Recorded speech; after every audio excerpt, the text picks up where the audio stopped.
welcome back, everyone. Thank you for visiting our channel, our podcast, our last 30, a podcast about life, death, and everything in between.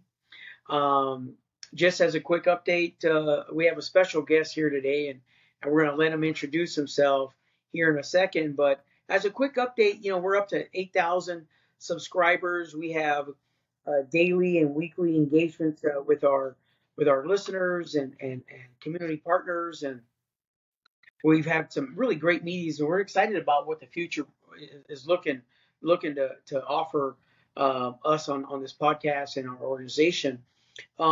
In fact, when you start talking about community and what we do, I went to a conference here a couple of weeks back, and I'm always, I think like a lot of people, Cesar, I'm always looking to be inspired and thinking about who inspires and who we can inspire in that same thing. And at the conference, at the summit that I attended there at the Parkland Hospital, I met a couple individuals. One of them was Dr. Walter Taylor, and reached out and said, would you consider being a guest on our humble little podcast here? And happy to share with you that he agreed to it, and he's our guest here this morning. And Dr. Walter, if you don't mind, please introduce yourself. I know a little bit about you. I don't know a whole lot. Just kind of give us a snapshot of who you are today and where you work and the work you do, if you will, what inspires you. And then we have a couple questions or whatever format we want to use to just kind of share with our listeners your perspective and why you talk about, if you will, mental health, particularly for men of color, is my understanding. Absolutely, absolutely. Well, first of all, Dr. Fred and Cesar, I really appreciate y'all having me on. This is a privilege and honor. And so, yeah, who am I and what do I do? At this point in my life, I'm a 51-year-old Black man, and I have 4 children. I have 6 beautiful grandchildren. I'm dating a beautiful young lady, and that's kind of the personal spiel, and we can come back around to that. The professional life, I have the privilege of serving as the Chief Strategy Officer for the North Texas Behavioral Health Authority.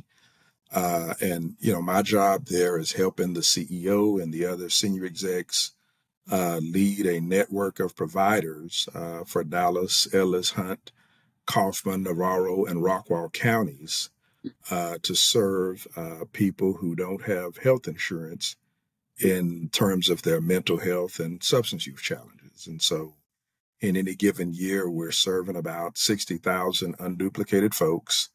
In any given month, that's about 24,000 adults and 8,000 kids. And we get to do a lot of great work helping people to live their individual best lives. That's what we do. We fund the providers. The providers do most of the work. We do some of the work as well as ourselves. We do crisis services and lower level crisis services to keep people out of the jail, out of the hospitals, and get to reintegrate with their lives, with their families. And we also coordinate care around housing and employment and food and different things like that, basic necessities. But our job is to be that safety net and to come in and help people wherever they meet us and wherever we meet them to get back to family, to get back to their jobs, to get back to their hobbies, get back to their churches, and get back to their lives. And in addition to that, I have the great fortune to be able to serve as an adjunct professor at Paul Quinn College. It's a HBCU here in Dallas, and I get to work with the interns. That's a lot of what I get to do in helping students to think of, that next step as they get ready to wrap up their bachelor degree here. Also, at times, I teach in the political science courses, and so that's a lot of fun. And this is really just an extension of God's work with me throughout these 51 years, blessing me to get to these, assignments to be able to give back. So much has been given to me. So much has been poured into me over the years. And this is the way I get to give back and also get to pay my bills while giving back. So that's pretty cool. Yeah, no, that's amazing. Yeah. Again, I think that's great. We really appreciate you being here. We've been told a few times when we have guests over that we don't really like small talk, right? So we get into the meat and bones of the conversation and into the actual details of the conversation. So one of the first questions or statements to lead into our conversation is, how has your personal story influenced and shaped the way you approach mental health advocacy now, and the leadership component that you do now? Okay, it's a good question. I grew up in a household with a single mother, a grandmother, and a couple aunts. And, in my own journey of addressing my mental health as a teenager, getting into trouble and having the good fortune to go into treatment, I discovered that mental health and substance use runs in my family.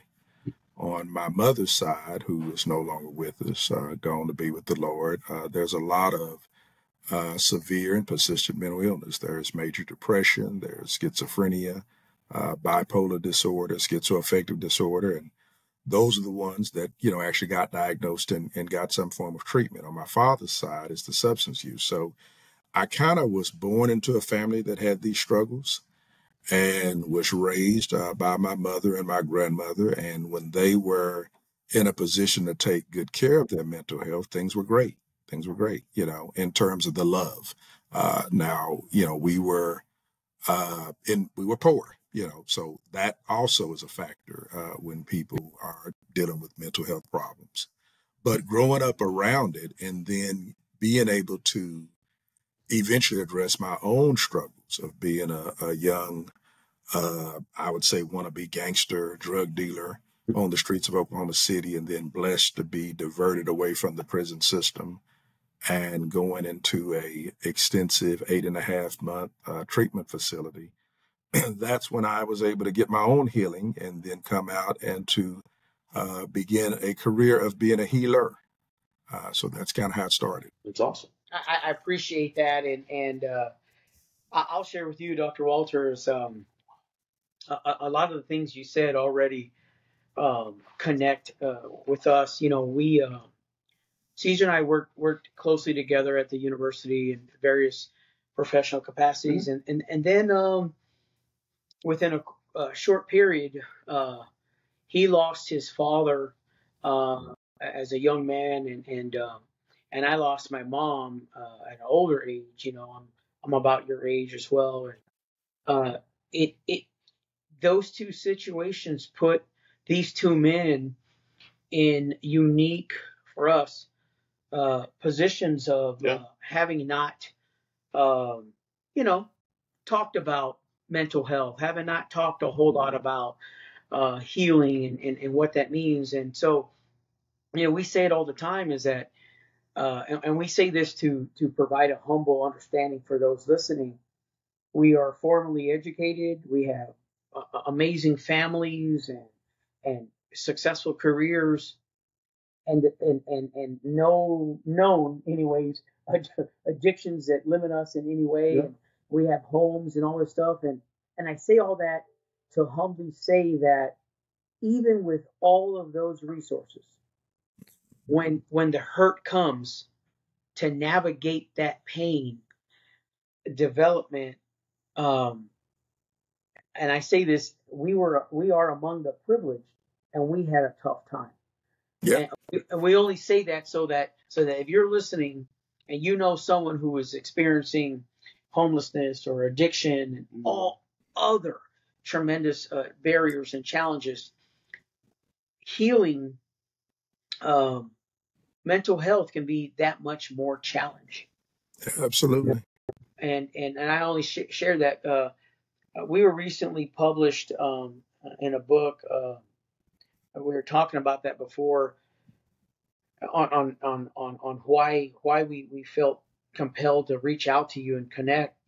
The chapter that were recently published on was specifically talking about a lot of the work you do they asked us to write specifically as a resource for young men, for young Latino students, men, um, mental health and higher ed. What was that? What was the chapter, Cesar? Can you expand on that? So our chapter was included in a larger book. The book is called Hispanic Scholar Perspectives on Education and Well-Being. Our chapter is titled Mental Health and its importance in supporting Hispanic and Latino students. So basically, it just addresses evidence-based interventions, including CBT, school-based programs, things like that, supportive initiatives, things that have shown that effectively promote that well-being and mental health for our students. So a lot of what we talked about in this chapter and in this book was from personal experiences, from things that we have gone through, things that we have experienced with our students, things that we have seen in the community. From when we started our organization, when we started the podcast, when we started doing all this outreach as well. So it incorporates all those environments into this chapter. And I think honestly that's one of the reasons when we started talking about our guests and he started to talk about the summit that he attended with you, we're like, yeah, if we can get you on the podcast, we would be delighted to have you on for sure. And we know that, sometimes people can be critical and say, like, so you only talk to Hispanic men? Not at all. And that's who's most likely to reach out to us because we self-identify as Hispanic men. And so as a result, and Dr. Walter, in these lines of work, there's not a whole lot of representation. If you're a young black male, for example, and you're seeking out those services for someone that you think, whether you're right or not, like your interpretation is, I think that person might understand me more than that person. We want to be sure that we're available to those individuals who feel they need that resource. Eventually, they'll realize, this, right, that they can seek assistance from a lot of people. And I would even argue that sometimes members of our own community don't come through for us. That's true. I've seen that as well. Yeah. But do you mind kind of expanding on that same, right? Our chapter, Latino men seeking us out. Do you see the same thing in the community where African American Black communities seek you out more than others, or is your experience different? It's a little bit of both, and I think you hit on a really good point. The difference in some ways in going to talk to a dentist and going to talk to a therapist is what you're discussing. When you go to the dentist, they get trained. I've got a bad tooth. I need an extraction. You pull it out. I go on my way. I go talk to the therapist, and I'm talking from a place of culture, from a place of faith, from a place of pain that gets contextualized in different communities. And sometimes I may be more comfortable speaking to someone that looks like me. So that there is validity to that. And we do find that there, that's why in a lot of cultures, in the Black culture and Hispanic culture, one of the first place we go is to the church or to the pastor, because these are individuals that, they look like us many times. They have the same history, the same language. They've gone through the same struggles, socioeconomically, culturally, in the United States. And so that's a very natural place for us to look. And so we do find that. And at North Texas Behavioral Health, we contract with counselors who span the spectrum of culture. We have one organization, Be and Star, and they're 100% Spanish-speaking bilingual counselors. And so that's a huge need. We have another provider, Bridging the Gap, and he employs counselors that run the gamut. I'm seeing one of them for grief therapy. And, I just said I need to see somebody, and he paired me up with an older African-American woman. And so there's a lot of affinity there. Now, having said that, I will also say when I was a youngster and in the treatment facility that I attended, they routed me through a number of counselors until they could get one that could really help me address my issues. Yeah. And they started off with a white young lady who was great. then a African-American young lady who was great. Then there was a white guy. And then they eventually put me with a Harley riding, long haired, braid wearing, former drill sergeant. And that's who was able to reach me. And so, and he was very culturally competent. I can remember, and this was an inpatient facility. I can remember one day me complaining to him about, shaving my black beard and getting hair bumps. And I said, I'm in here with all these white kids and you ain't got nothing for me. And so on a Saturday, he rode over in the hood on his Harley and went to a black beauty store and brought me some black magic shaving cream. And so, but he was tough. He was stern. He was loving, but he was the counselor that I needed. And he wasn't black. He was a white brother, but he had enough life experience and he had done his own thing and run around with some black folks. And so he wasn't afraid of me and, wasn't intimidated by me and didn't think that he couldn't connect. And he was adamant about, putting me in check, but also loving me so that I could become my better self. I love that because ultimately, I think that's what it's about. If you want to serve in diverse communities, really, who's the most successful is those who want to learn and want to serve. Absolutely. My experience has been very much the same, very diverse in who's been able to provide resources, who's been able to seek resources. Ultimately, when we're communicating, we're better off, whatever community we self-identify as being a member of. When we're talking to each other and learning about each other or actively trying to help each other, we're better off than saying, those guys over there, that's what they do, and us over here, that's what we do. We will never align if that's kind of how you live life. So anyways, that's been my experience. I appreciate that perspective. Dr. Walter, you mentioned a couple of times, can you share a little bit about a turning point in your life where you found yourself in a facility? What was, if you're comfortable, what led to you being in that unique circumstance there where intervention sounds like intervention was what was going to save your life? Oh, absolutely. It absolutely saved my life. I had, I'd left home at an early age. My mother gave me the spiel that a lot of parents do, you're going to go by my rules and listen to what I'm trying to do to keep you out of trouble. And it's either my way or the highway. And foolishly, I took the highway and went out. And, that was about the age of 13. And by the time that I was 17 years old, I had been shot, in Dallas in a hotel. It's still there. I won't call it out because I don't want to, negatively reflect on them. But it was a hotel that a drug deal went bad. I was styling myself as this wannabe gangster and thug and selling crack. And so by the time that I was 17, I had 3 felony charges and was on my way to prison. And I had a really good public defender, a very sympathetic judge, and a reform-minded district attorney who came together. And way back in the late 80s, early 90s, they decided to divert me and give me an opportunity to go to a drug treatment place. And back then, I smoked weed and would get, drunk with my friends. I didn't get too far gone, but I could have. And so I was blessed to go to a really intense drug recovery program called the House of Life. And I was court committed there. And so the deal was, if you work treatment and graduate this program, we will expunge your record, give you a fresh start, and you can get on with your life. If you don't do that, we will certify you as an adult and send you to prison to the tune of probably anywhere from 3 to 5 years starting off, and we'll work our way up from there. And many of my friends, in fact, most of my friends that I was, running around doing these crimes with either ended up in prison. Most of them ended up in prison, and some of them were killed.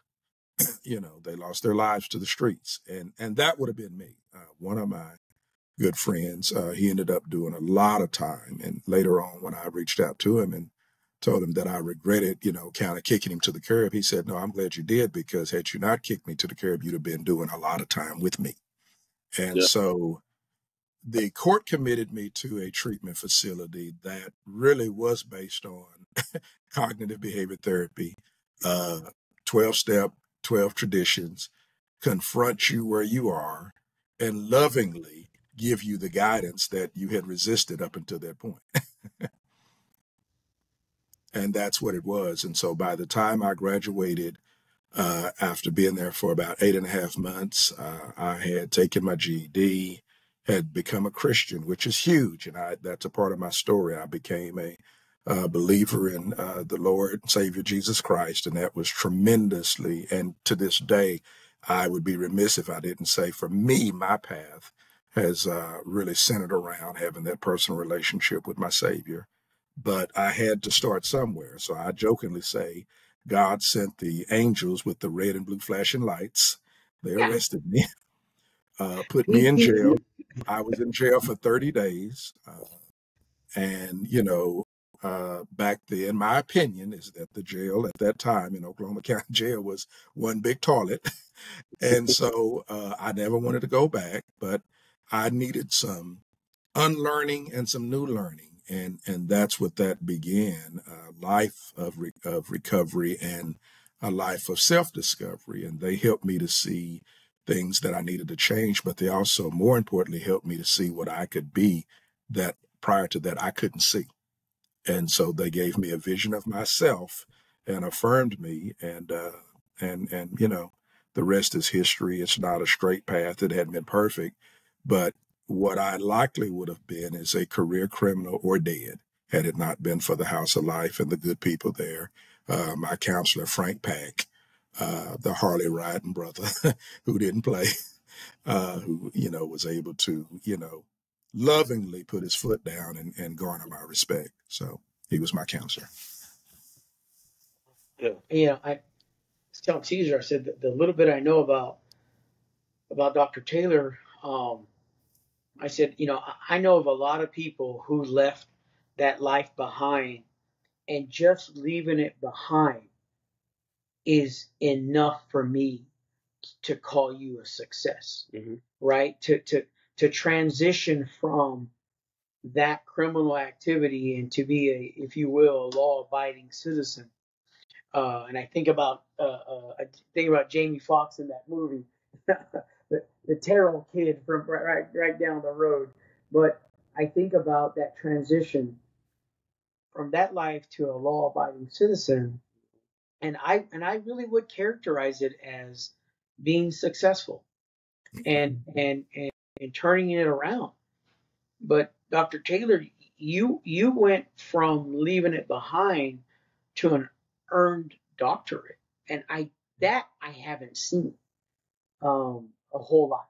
It is so rare in the engagements that I'm seeing for young men in particular to leave that. You almost have to leave physically. Yeah. Where you call home in order to advance. Absolutely. On that a little bit. Yeah, that's crucial, or at least it was for me. And in the treatment facility, what they would say is you have to change your play places, playmates, and playthings. It's like they once said, it's hard to soar like an eagle when you're surrounding yourself with turkeys. Yeah, you really do. You really do, and you have to make some tough choices. Sometimes it's lonely because we all want to be liked, we want to be loved, we need community. And what the Lord did was surround me with new people, new family, new mentors, new people to look up to. Because when I was in that street life, I had mentors. I had so-called big brothers and people I looked up to, and and respected. And so the Lord delivered me from that set of folks and put me in different spaces with other folks, because that's needed. You can't do this by yourself. You need people around you. You need people to affirm you, to love you, to call you on your mess, even when you still are struggling. Yeah. So yeah, that was huge. But the choice was mine. At any point, I could have went back into that life. Many people do.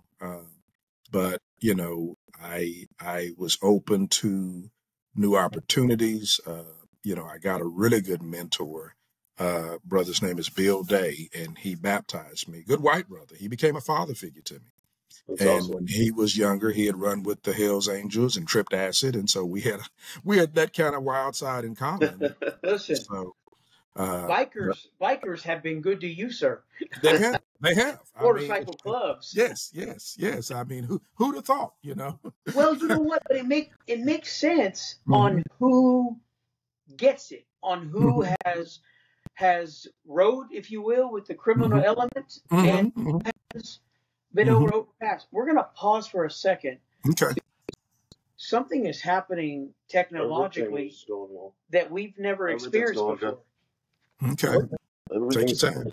And I want to stay on that point because I like where we're going. Everything's fine. Everything's Okay. fine. I love it. Cesar is very reassuring. He said, Uh, everything is fine. But when my wife says that, hell is about to be paid.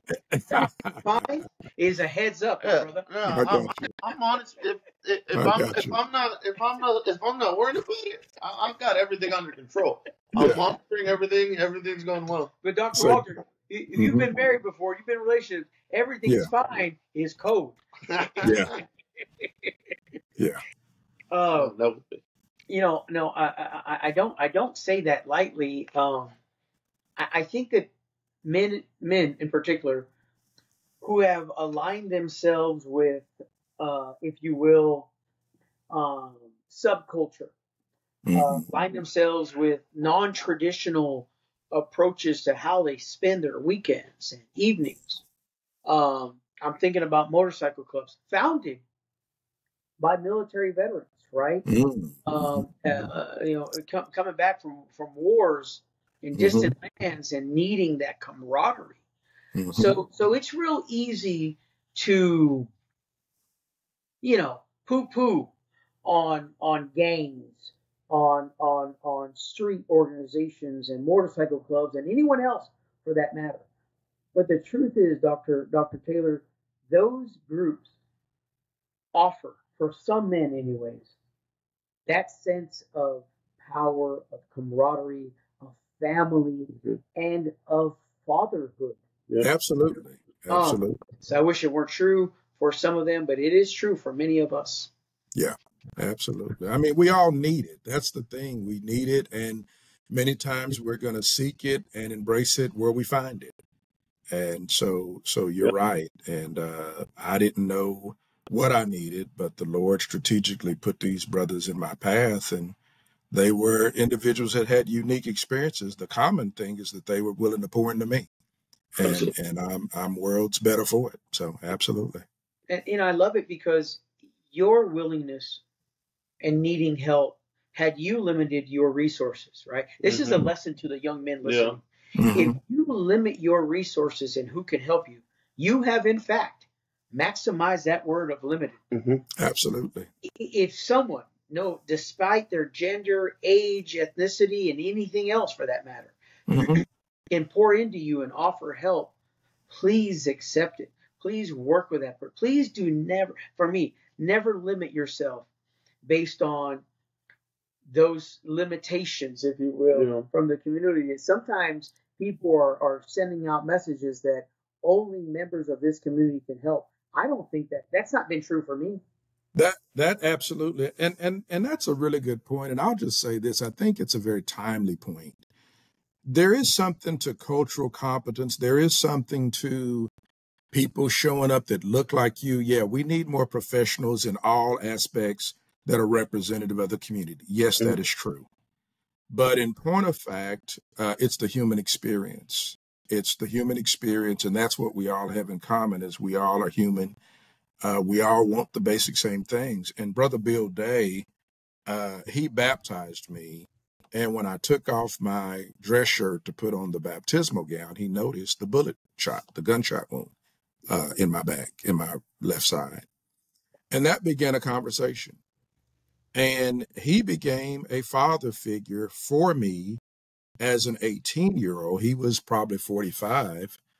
And he probably more than anybody helped me transition from that life that I had before to somebody who could see himself as a professional. I mean, I felt the call to the ministry under his tutelage, and He taught me how to study the Bible. He taught me the middle class values of managing a calendar and, managing my time.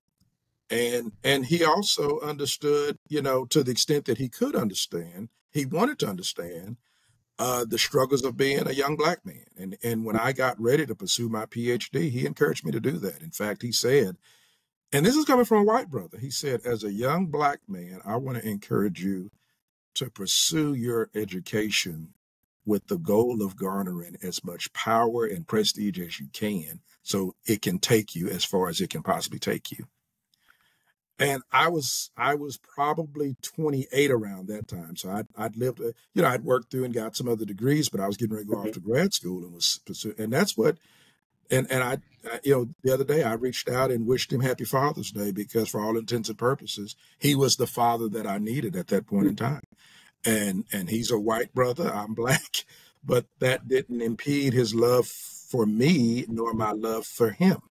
And we talked the other day, not too long ago, and he asked me how I was doing, and I told him. He asked me what I'm earning, and I told him, and he said, "Damn, I'm proud of you."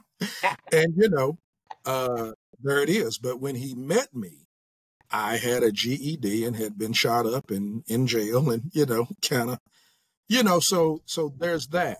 And so I hope and pray that, and don't think that my story is totally unique, but that's what's possible, Dr. Fred, like you said, when we don't limit ourselves. Yeah. When he didn't say, I'm a white man, I'm in my 40s, he's a Black man, he's young, teen or young man.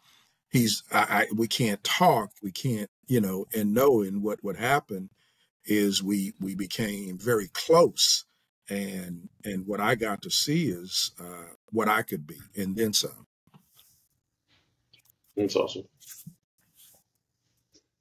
No, that's great. We're just it's processing it all. Yeah, I think that's what we've encountered as well ourselves. I think the less like the person that you think that's going to help you or that's going to be on your corner or the person that you least expect them to be there for you are the ones that are going to continue to uplift you and continue to want you to grow and be successful and continue to pour into you. I think it's a similarity that we've seen as well in our day-to-day lives and with the people that we encounter and the work that we do. So to transition into the next part of our podcast, I know I gave you a little brief rundown of what we usually talk about. So the podcast is basically rooted in the reflective question of what will your last 30 days look like if we were to get told by a doctor that, hey, there's something wrong with you, you got 30 days to live. What would that look like for you? Would for a lot of our guests, for some of us that we've talked about it, it's like, well, I probably wouldn't tell nobody, or hey, I would go out and throw a party and do this and stuff. So, what would that kind of look like for you? Yeah, I've kind of reflected on that a little bit as I knew we were coming to this question, and clearly it would include doing some fun things that I've never done before, going to some fun places, doing some fun things, and having some very joy-filled experiences. But I think it would mostly entail me spending good quality time with the people that I love and who love me. That's, I would want, so yes, people would know that, I've got a 30-day expiration date. They would know that, but I would want to have some really good quality moments with family and friends and people who have meant a lot to me and to whom I've meant a lot to them. And that would be very rich. And that's what I hope that I would have an opportunity to do. Because like you point out, to be told by the doctor, you got 30 days, well, you have an opportunity then to do something with that 30 days. And oftentimes people don't get told. So I think that's why that question is so profound, is that, what would you do if you knew you had 30 days? And then now how do you live knowing that you may not ever really get that expiration notice, if you will?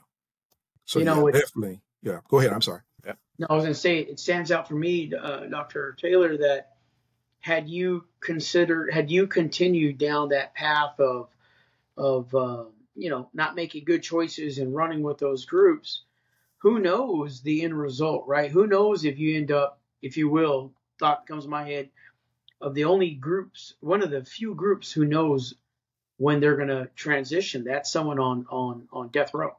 Absolutely. Aside from someone on death row, who knows? Yeah. No, none of our listeners, not the local pastor, not the church going congregation. None of us know when our last days on this beautiful place, and the ability to breathe and inspire and be inspired. Yeah.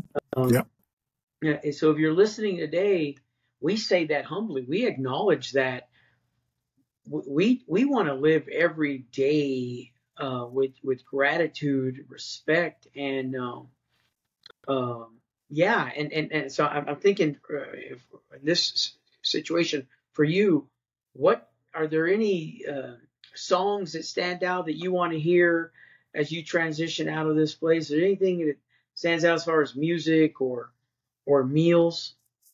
Well, music wise, I often think about the song by Kirk Franklin and Rance Allen. It's called Something About the Name of Jesus. Mm-hmm. And, if you get a chance, you can listen to that. Now, it's going to take you to church, so I got to warn you. I know the song. I know the song. Yeah. But the way they sing it, and it really resonates with me, because that's what it's been. When I couldn't do it for myself. I needed him to do it, and he did it, and he still does it. So that would be the song. Food, I got to go to some barbecue brisket. I got to, cooked, smoked, 16 hours. I don't want to stand around and smoke it, but if it's smoked for 16 hours, I'm going to dig in with the nice marble and, yeah. Are you cooking that yourself? Sometimes, so you're saying ideally, yes. Ideally, yes, I'll do it myself.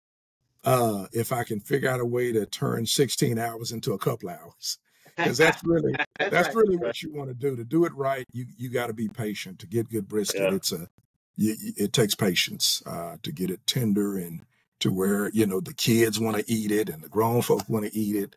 And I've done that once or twice. Other times it's kind of hit and miss.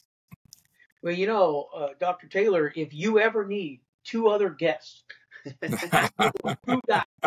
who will come and hit me, appreciate some brisket.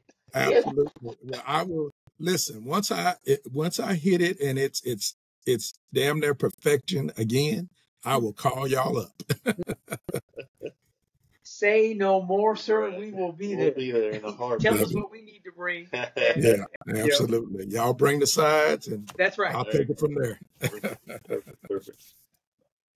To continue along those lines of our last 30, when we talk about legacy and the impact that you hope to leave behind personally, professionally, what does that look like for you, or what might that be?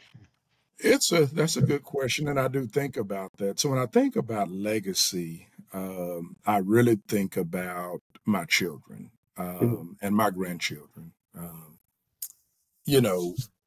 So this may come as a shock, it may not. One of the things that I wanted to do when I was 18 years old was go to law school, and circumstances up until now have prevented that. And recently I was accepted into law school, blessed with an $82,000 scholarship. That's awesome. And I'm really going mainly because I've wanted to do it. For sure. And so for me, I always want to leave a legacy of, to the best that you can, and this is mainly for my children, figure out what your why is. And pursue it. Yeah. Figure out what your why is and pursue it. If it's education, fine. If it's a business, if it's doing hair, if it's acting, if it's sports, figure out what your why is and pursue it. Because I think that's part of what makes life worth living. But beyond that, I would say I want to leave a legacy of love. Yeah. When my mother left, she didn't have a lot of education, didn't have a lot of money, but she loved deeply and she loved consistently. And that's one of the lessons she taught me. And going back to that last 30, because I think the question then becomes, how do we now live? And that's one of the things that I strive to do, is I strive to the extent that I can, that when people in my circle, whether they're my coworkers, whether they're my family, friends, whether they're people I meet and we're only going to be with each other for a short time, is to let them know that I'm here to love them. I'm here to love. So that's powerful. Dr. Taylor, thank you for that. It's clear what your family means to you, what your children mean to you. And when we started this podcast, the whole thought was we thought we'd only be talking to men. We thought, we do a couple episodes, and our goal was to have more than 50 subscribers. Humbly, and that was the real goal. And when we got 52 and 53, all of a sudden we had a little meeting. We said, well, should we expand our goal? Our goals? Should we talk about what we think is this small little resource and turn it into a true community resource? Yeah.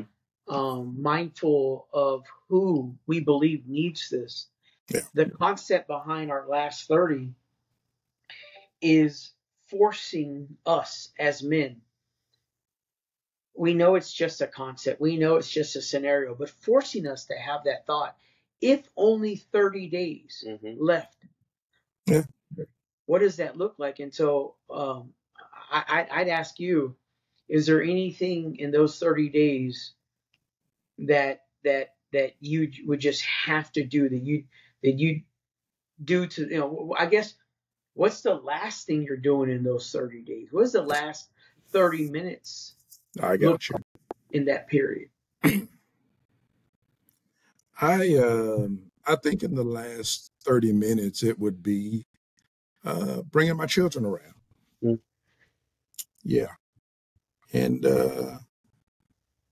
probably them, because they've rocked with me the longest. They didn't ask to be here. And really blessing them. I think about,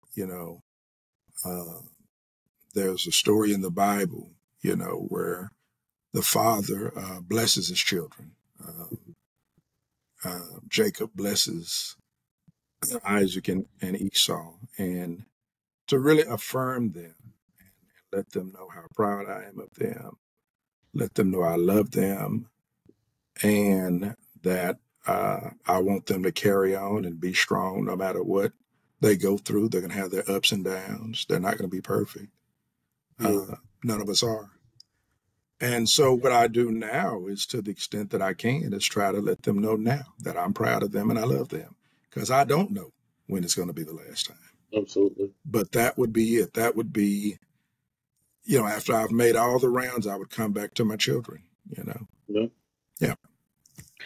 Can I say that if you're listening today, we post every Wednesday. So my guess is next Wednesday we're going to post this episode. If you're listening, I want to encourage you to pause this video at this moment and send a text to those people if you still can. Make that call if you still can, and tell them what they mean to you, right? Tell them, fathers, I'm going to encourage you. I'm going to challenge you, if you're a father listening, to call your children and tell them, dude, maybe things we've never heard ourselves. Maybe our father wasn't there. Maybe we never heard from our fathers that they were proud.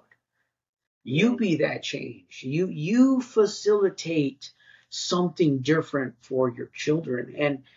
And I think that's what I'm getting from you, Dr. Taylor, is that, absolutely, man, We're selfish beings. We want another day, another 30 minutes, another 30 seconds. But if this is what is called, we know how we want that to end. Is with those that we have loved the most. Amen. Absolutely. And I'll say this, as I'm going to hand it back to Cesar, but I'm going to say this. If you're listening today, if you were able to pause it and send that text message, or maybe you're going to wait till after the podcast, I'm going to say this. We don't have 30 days. This is just a scenario. I can't tell you if you got another day, 30 years. I don't know who you are. So let's not wait to send that text to tell someone you love them to forgive. Our last episode, Dr. Walter, was about forgiveness. Amen. Not even to others, to ourselves. To ourselves. Amen. I love it. It's powerful. Can you share a little bit of? Can you give us some advice, our listeners, us, on self-forgiveness? You had to forgive yourself along that path. Absolutely. I think that's a really big point. You know, I was in a session with my therapist, and I was, sharing with her what I've shared with you, and that, I deferred I deferred, and it was deferred for me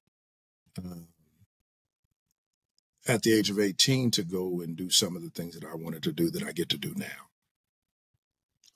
So forgiveness is a part of it. You have to let yourself off the hook. And I also say that's a bigger part of the project of loving yourself. Yeah. And there is, I believe, a healthy self-love, a healthy honoring of self. And for me, I would say I could only get there once I experienced God's love. Because having experienced God's love and forgiveness made it possible for me to experience my own love and forgiveness. Because I had a reference point, his love is perfect. Yeah. His forgiveness is complete. And so absolutely forgiving yourself, because oftentimes we're in many ways our harshest critic. Yeah, absolutely.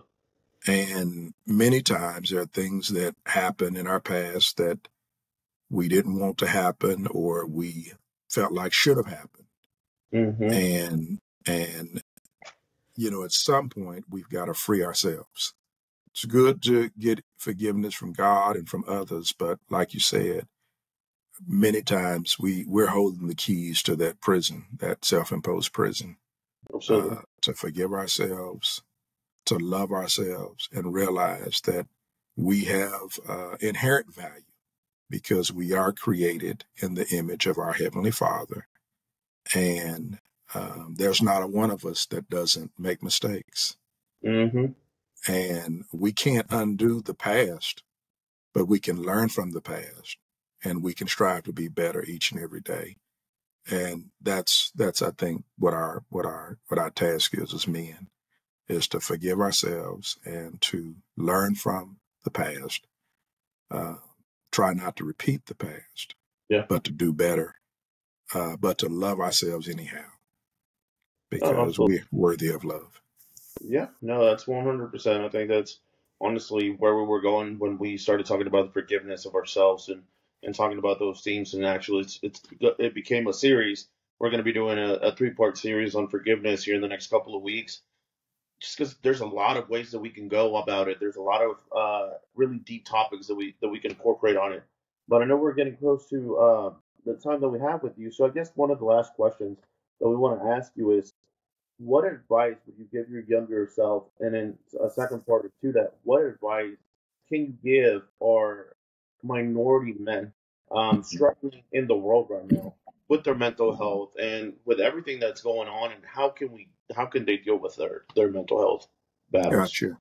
So I'll take the last question first, if you're okay with that. So the thing that I would say, kind of going from the topic of loving ourselves is attending to your mental health is one of the best ways you can love yourself.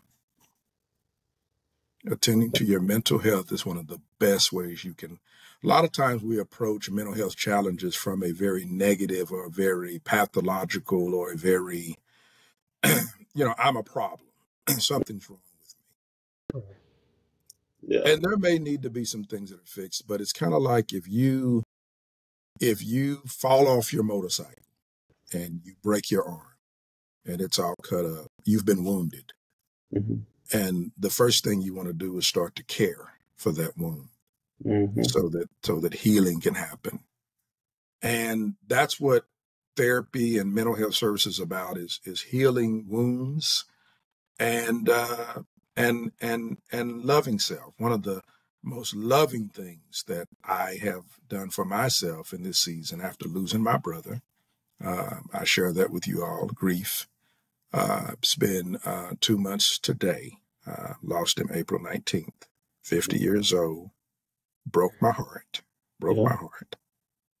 Took it to God. But I also knew that I needed a skilled professional to help me navigate the fog of my grief. Yeah. And it's been one of the best decisions I could have.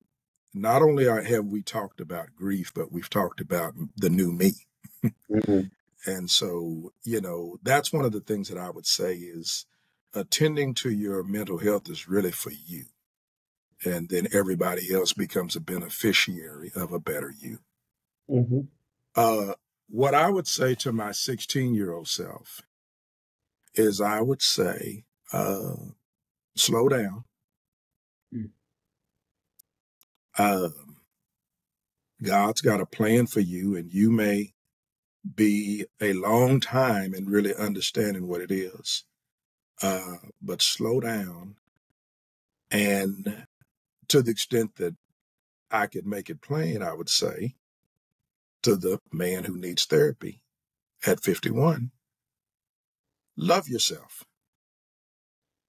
And I mean, truly love yourself. And by loving yourself, do all that you can to make good decisions for yourself, not just for today, but for the days to come.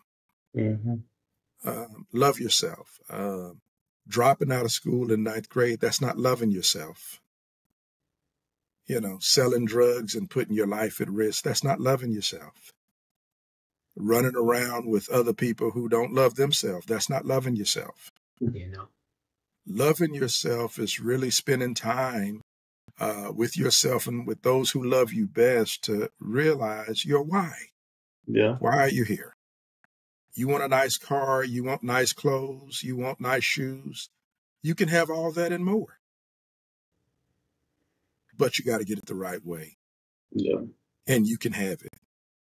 And I will tell you, one of my favorite things to do, and I'm going to let y'all go because I know we're running out of time, is to go to Burlington Coat Factory. I'll plug Burlington.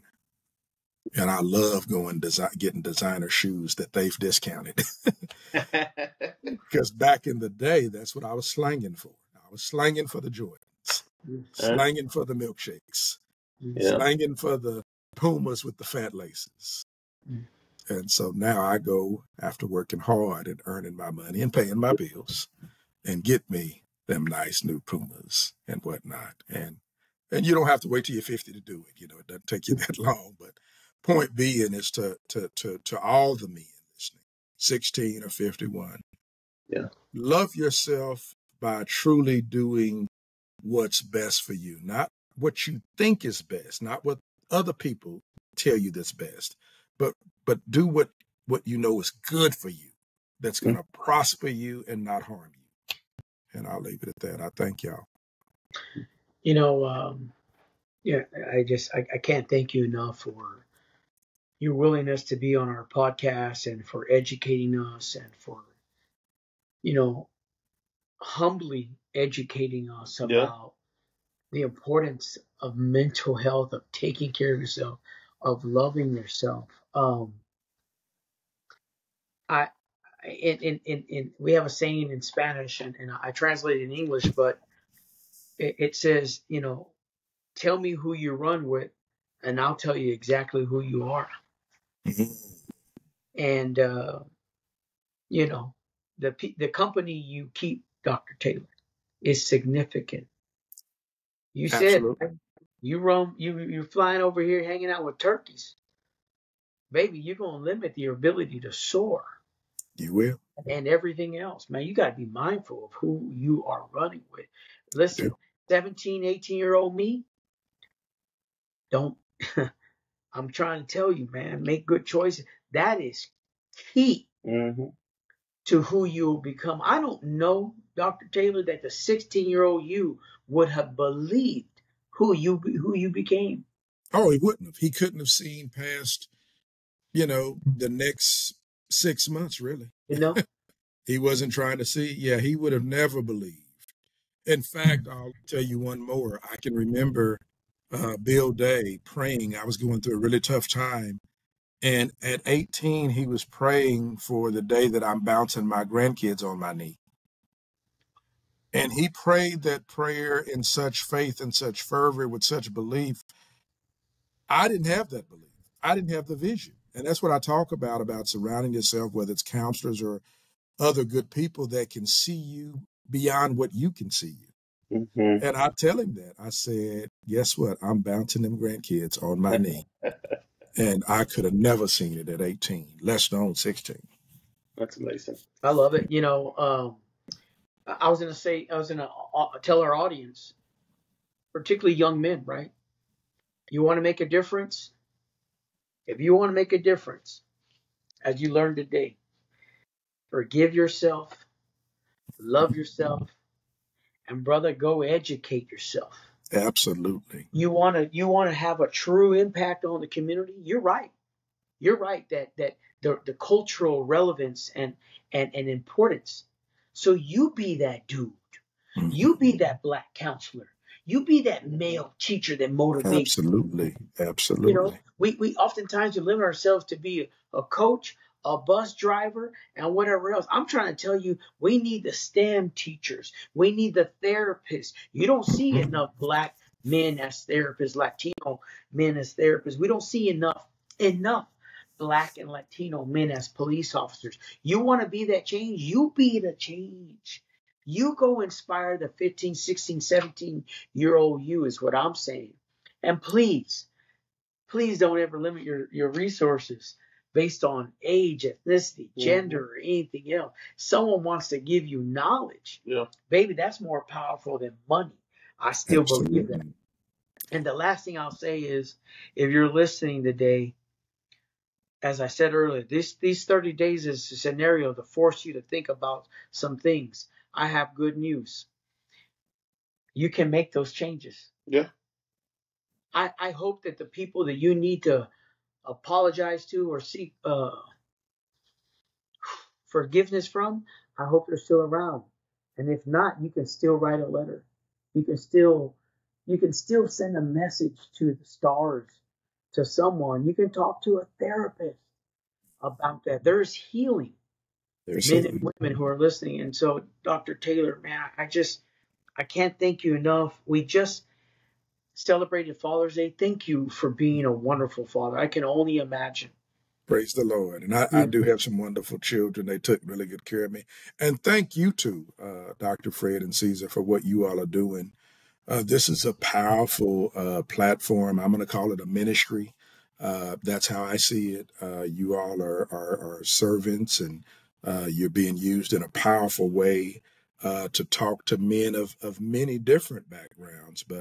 But let's face it, a lot of time in our black and brown communities, we haven't had that access, so we haven't had those role models. And I will say that I've had opportunities to have beautiful role models and counselors and helpers of all stripes, of all colors, ethnicities, and genders. Yeah, I've been richly blessed. Dr. Alejandro Rodriguez was my dissertation chair.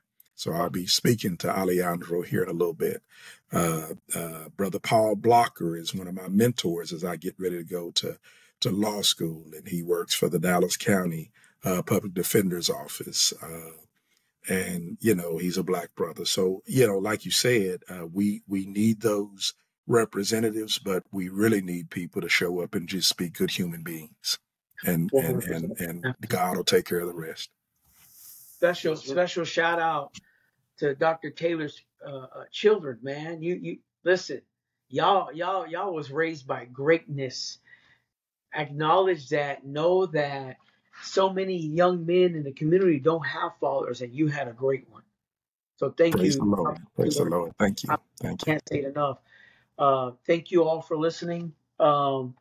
We'll see y'all next week, right? Thank you so much. Thank you so much, Dr. Taylor. We'll see. Thank you. Take Y'all care. be good. All right. God bless. Y'all take care. Love you now.